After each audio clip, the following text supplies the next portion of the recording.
Sai Ram. Miracle with Sai Bhagat channel पर आपका स्वागत है।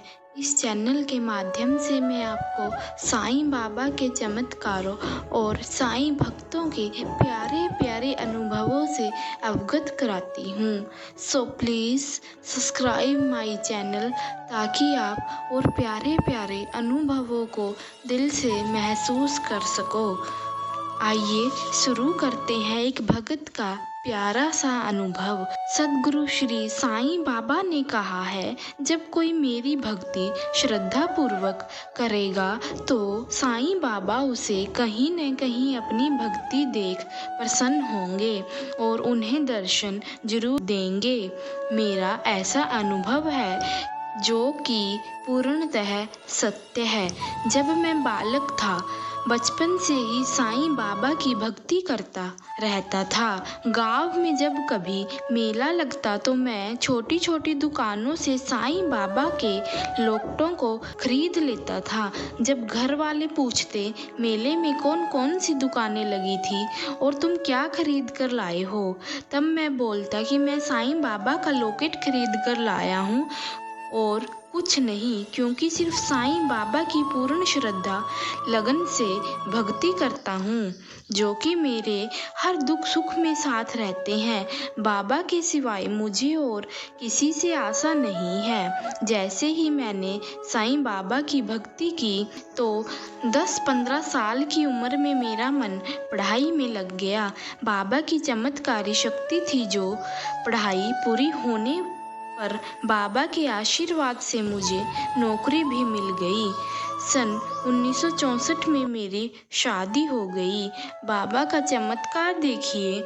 मैं तो बाबा का भक्त हूँ और मेरी पत्नी अपने साथ साईं बाबा की एक फ़ोटो लेकर आई, जिसे देखकर मैं बहुत प्रसन्न हुआ कि जिस बाबा की मैं भक्ति करता हूँ उसी की भक्ति मेरी पत्नी भी करती है। मेरी पत्नी रोज़ सुबह उठकर अपने सारे कामों को कर स्नान कर साईं बाबा की आराधना प्रार्थना उपासना करती थी। मैं भी उसके साथ बाबा की भक्ति में लीन होकर आराधना करता था। कुछ साल जब मैं और मेरी पत्नी उनकी बहनों से मिलने मुंबई गए तो लोगों ने साईं बाबा के पावन धाम शिरडी जाकर बाबा के दर्शन भी किए। बाबा का कहना है कि जो भी भक्त सच्ची श्रद्धा से भक्ति करता है तो उसे बाबा जरूर अपने पास दर्शन हेतु बुलाते हैं। मैं अपनी बाबा की भक्ति में इतना लीन और मग्न हो गया कि हर वक्त मेरे तन मन में सिर्फ बाबा का ही ध्यान रहता। उड़ीसा में एक बड़ी फार्म के कारखाने में ऑफिस में मैं काम करता था। उधर कॉलोनी के नज़दीक में सत्य साईं बाबा की सेवा समिति भी थी।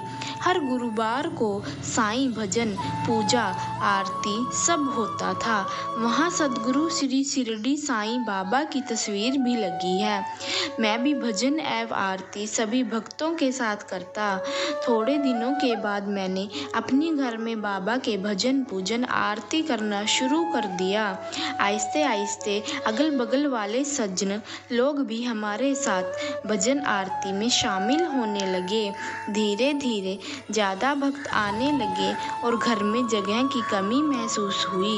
लेकिन कुछ दिनों बाद साईं बाबा की एक बड़ी शिला बनाकर सत्य साईं बाबा के मंदिर पूजा मंडप में प्रतिष्ठा की। श्री साईं मंदिर में रोज पूजा आरती और हर गुरुवार को भजन व आरती होती है। बीच बीच में अन्नदान, गर्मी के मौसम में पीने का पानी इत्यादि सभी सेवाएं भी चल रही थी। यह सब साईं बाबा के चमत्कार से ही हो पाया है। मेरी साईं भक्ति इतनी बढ़ गई, अब साईं बाबा को छोड़कर कहीं मन नहीं लगता। साल 2003 में हमारा परिवार पांडिचेरी आया।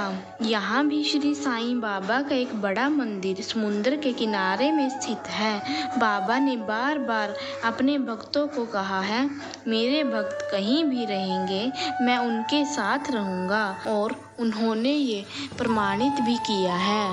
वो भक्त बहुत ही भाग्यशाली होते हैं जिनके आसपास बाबा रहते हैं। ओम साईं।